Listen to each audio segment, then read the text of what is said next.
სალამი ხალხო, ვინც არიცით, მე ვარ ვასილი. როგორც წინა ვიდეოში დღესაც სამი თემა გვექნება განსახილველი. პირველი თემა გვექნება TikTok-ი. მეორე თემა იქნება OnlyFans-ი. მესამე თემა იქნება ინფლუენსერები. TikTok-ი ვინც არიცით 2016 წელს შეიქმნა, დაახლოებით 2017-დან 2019 წლამდე ხდებოდა ინდური TikTok-ები. დღევანდელმა TikTok-მა ჩაანაცვლა წინა წლების 20-22 წლის TikTok-ები. ზოგადად TikTok-ის მიმართ შემიდამოკიდებულება არის ესეთი რაღაცა სხვანაირია რა. TikTok-ი ძირითადად ლოკალურ ბაზარზე მუშაობს ხოლმე. ანუ მაგალითად მე თუ საქართველოდან TikTok-ზე შევდივარ, ძირითადად ქართველ TikTok-ერებს მიყრის, ქართველ ხალხს მიყრის, ვინც დადო TikTok-ზე ვიდეოები და ძალიან იშვიათია ხოლმე, რომ ისეთი ვიდეო გაიჩითოს, რომელიც არის ჩვენი ქვეყნის გარეთ, ანუ საზღვარ გარეთიდან არის წამოსული. და ეს ვიდეოები არის ხოლმე ძირითადად იმიტომ ჩვენამდე მოსული, რომ უკვე გლობალზეა და აქვს, რავი, 9 მილიონამდე ლაიქი, 1 მილიონი ლაიქი და უკვე საზღვრებს გაცდა და ასე შემდეგ. სხვა შემთხვევაში არის ხოლმე, რომ ქართველების TikTok-ი მხდება. ცალკე თემა არის კიდე, მასე Instagram Reels-ებში რეები მხდება. კი, ყველამ ვიცით, რასაც ხშირად ვუყურებთ, იმეებს გვიყრის, მაგრამ აუხსნი კიდევ რა მიზეზებია რასაც ასე ვთქვათ for you-ზე და რეკომენდიდებში რასაც ხრის. ისევ TikTok-ს რო დაუბრუნდეთ, ქართულ TikTok-ზე კატასტროფა ხდება.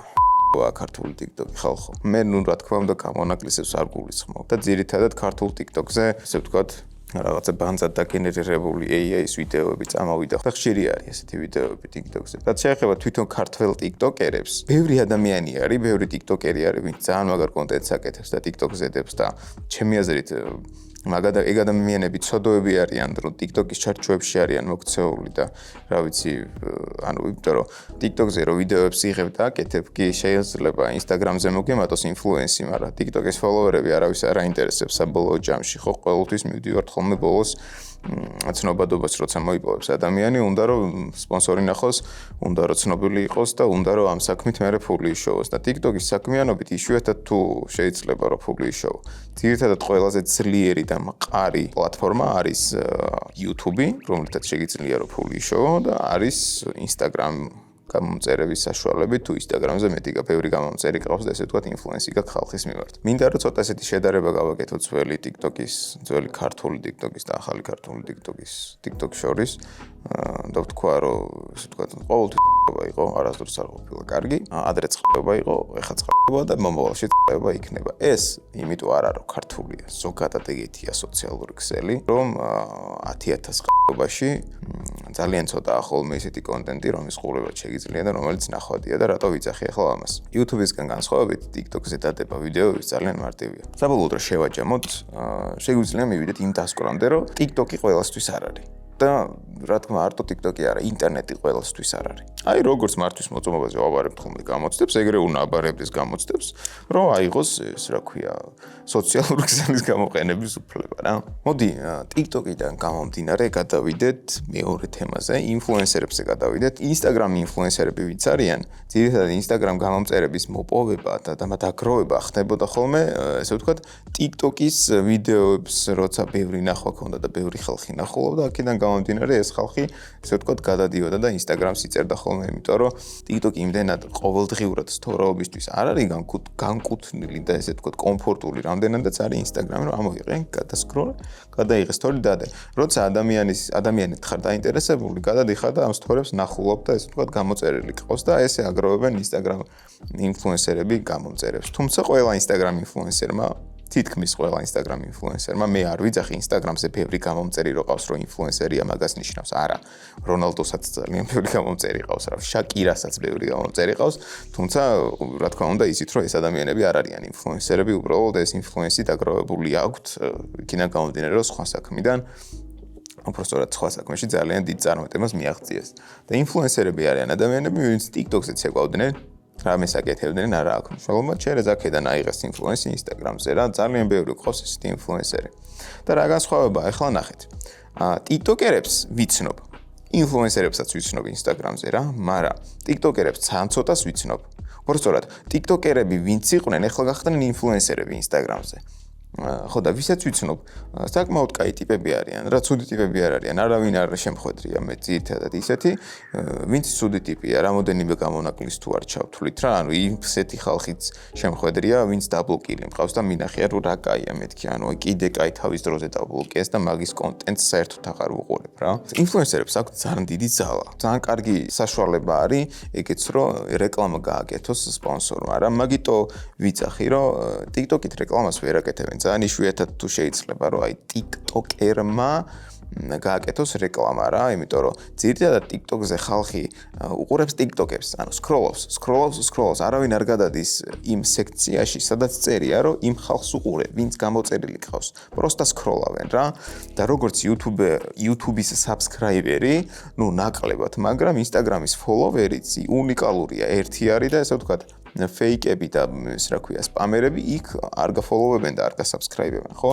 შესაბამისად, რაც უფრო მეტი გამომწერი ყავს Instagram-ზე ადამიანს, მით უფრო მეტი ინფლუენსია ხალხის მიმართ. ანუ რას ნიშნავს ეს, რომ მის ხმას ესე ვთქვათ, გაცილებით დიდი ძალა აქვს ვიდრე დაუშვათ ჩემ ხმას, მე რომ story დავდო და ნახავს 200 და 300 კაცი, დაუშვათ ვისაც 100,000 გამომწერი ყავს, იქ ნახავს 60,000 და 80,000 კაცი ამ stories, ხო? რა განსხვავება ავიღებ ახლა YouTube-ს და Instagram-ის სპონსორებს შორის? რა YouTube-ზე სპონსორები ხელშეკრულებებს დებენ, რომ აი ამდენი წელი, ამდენი ხანი და ეს უნდა დაგასპონსორო. Instagram-ზე ეგრე არ არის. არავის არ უნდა რომ Instagram Reels-ების ვიდეოები დაასპონსოროს. და უშუალოდ შეიძლება მივიდეს ადამიანი და უთხრას, რომ უბრალოდ მივიდეს სპონსორი, უთხრას ინფლუენსერს, რომ აი ამდენი და ამდენი ვიდეო გადაიღე, ამდენს და ამდენს გადაგიხდი და დადი და ვსო, არავინ. ორ ვიდეოიანი ან სამ ვიდეოიანი ის რა ქვია, ხელშეკრულება გაფორმდეს, ან რა ვიცი, სიტყვიერი შეთანხმება დაიდოს, რომ აი ეს და ეს კენი მე ამდენს გადაგიხდი, ან რავი, დაგიბარტენდებ რაღაცას, კონდიციონერს გაჩუქებ, რავი, იმას რა ქვია, სკამს გაჩუქებ, რამეს გაჩუქებ და ეს ვიდეო გადაიღე და ასე შემდეგ და გაჭმევ რესტორანში.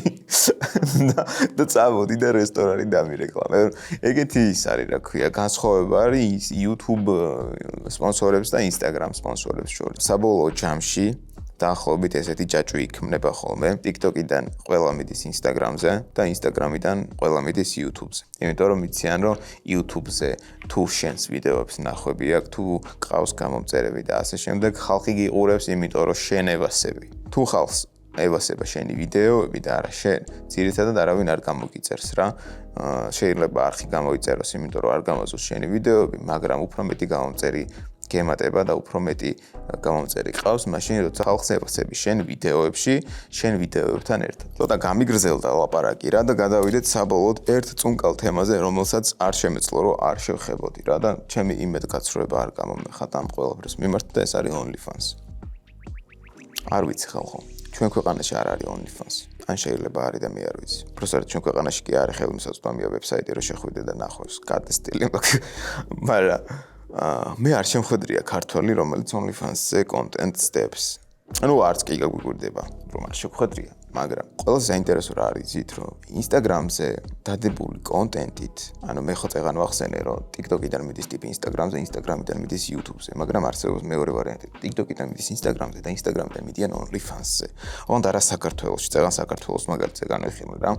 Instagram-დან მიდიან OnlyFans-ზე, ანუ Instagram, აი თუ დააგვირდებით, Instagram-ზე თუ შეგხვდებათ Instagram ინფლუენსერი, უცხოელი, ქართველი არასდროს არ მინახავს, ანუ სპეციალურად ვამოწმებ ხოლმე ხანდახან.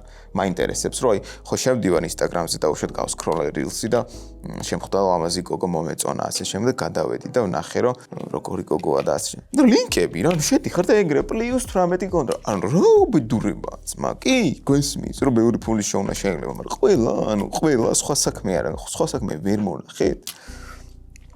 არ ვიცი, ძალიან ბევრი გოგო შემხვედრია ეგეთი. ვინც არიცით, აი ინტენსიურად ვარჯიშობდი ხოლმე და ესე ვთქვათ, ტრენერი, ინფლუენსერები, უცხოელები ხშირად მხვდებოდნენ ხოლმე მაგ პერიოდში, ამაზე რა ქვია, Instagram Reels-ებში და რამოდენიმე გოგოც იყო, რა თქმა უნდა, კაცი ვარ და Reels-ებში გოგოები მეყოლებია, ხარ და მიწყოთ მაგაზე თუ შენი ბოზებს უყურებ და ბოზებს გიყრის და რაღაცები, ანუ ხალხო ბოზებს არ უყურებ. Просто კაცი ვარ და მევასება როცა ლამაზ ქალს ვუყურებ Reels-ებში. იმიტომ რომ ამას ხმამაღლა ვიტყვი და ვერავინ ვერ გამიტრაკებს, იმიტომ რომ აღარც შეყვარებული მყავს, აღარც ცოლი მყავს და არაფერი აღარ მყავს და შესაბამისად ყველას ზე კიდია მე ვიზე რას ვიტყვი. კატა მყავს 2 და ჩიტი მყავს რა და ძალიან ბედნიერი ვარ მაგითაც რა არა უშავს თუ არ მყავს ამ ეტაპზე შეყვარებული და ცოლი, მაგრამ რავი თუ გამოჩდება ხოდა ამ OnlyFans-ზე ან ვამოწმებდი მოკლედ რომ მეთქი ამ რა შვება ისის და ზირთად რო გადავდიოდი ხოლმე ხდებოდა ლინკები. მე არ ვიცოდი თავიდან ეს რა ლინკები იყო რა ასზე არ ვიყავი და თან ცოტა დაშინებული ვარ ლინკებზე გადასulis, მაგრამ ეშინია, იმიტომ რომ არ არის ხოლმე სამდო რაღაცას ვიღაც რაღაცა ლინკი გადახვალ და მე ჯიგარს წაიღებ ყველაფერს. ერთი გოგო ნახე. ვა, მეთქი მეორე, მესამე, მეოთხე და მე აღმოჩნდა რომ ვისაც მიყრის rilsებში ყველა OnlyFans-ია. ანუ რა გამოდის ახლა? რომ მართლა ბოზებს ვუყურებ, ახლა მე არ მემაჩნია OnlyFans-ის მოდელები ბოზებად, მოდელები თუ ქვიათ მაგათ, მაგრამ არ ვიცი, OnlyFans-ზე როგორი კონტენტი იდება, არც ეგ არ ვიცი, ანუ როგორც Instagram-ზე იდება, თუ вообще ტიტული ისინი რა ქვია, კონტენტი იდება, აზე არა ვარ. პროსტა გული დამწყდა, რომ ის არის, ანუ დედა ეტირა სოფლიოს, დედა ეტირა კაცობრიობას და დაახლოებით ისეთ ერაში ვართ მისულები, ვინც კარჩე კაციც და ქალიც გაბოზდა. აი მაგ ერაში ვართ მისულები. მე ეგ დავასკვენი. ეს ხო იცით რომ ყველას არ ეხება, მაგრამ ძირითადი რაოდენობა ეგრე არის. და ყველას ეგან რა, არ ვიცი, ძალიან მარტივი ფულია, რა ვიცი. და ბოლო ჯამში, ესე იგი, ესეთი რაღაცა გამოგვივიდა, რომ სოციალური ქსელები შევაჯამით. შევაერთეთ და დასკვნად შეგვიძლია დავდოთ ეს, რომ გვაქვს ასეთი მოცემულობა. ადამიანი იწყებს TikTok-ერობას, ცეკვავს. შემდეგ გადადის Instagram-ზე, რომ Instagram-ზე follow-erები მოიმატოს, არ ყოფნის, რომ Instagram-ზე follow-erები ყავს და უნდა რომ ფული იშოვოს. შესაბამისად Instagram-ი ფულს არ გიხდის, გადადიხარ OnlyFans-ზე. მაგრამ არსებობს მეორე, პატიოსანი გზით ნაშოვნი ფული. TikTok-ი, Instagram-ი, YouTube-ი, TikTok-ი, Instagram-ი, YouTube-ი. აი მე მაგ პატიოსნურ გზას ვადგავარ, რის თქმა მინდა და ბოლოს. მინდა გითხრათ, რომ წარმატებებს გისურვებთ ცხოვრებაში და ეცადეთ რომ პატიოსანი გზით იშოვოთ ყველაფერი, რაც კი ცხოვრებაში გაგაჩნიათ, იმიტომ რომ საბოლოო ჯამში არა პატიოსნად ნაშოვნს, მაინც გამოუჩნდება ხოლმე მე პატიოსანი პატრონი და რა თქმა უნდა, დაალაიქოთ ეს ვიდეო. გამოიწეროთ არხი, დაელოდოთ შემდეგ ვიდეოს და დამიწეროთ კომენტარებში, რისი განხილვა გსურთ ჩემს მიერ.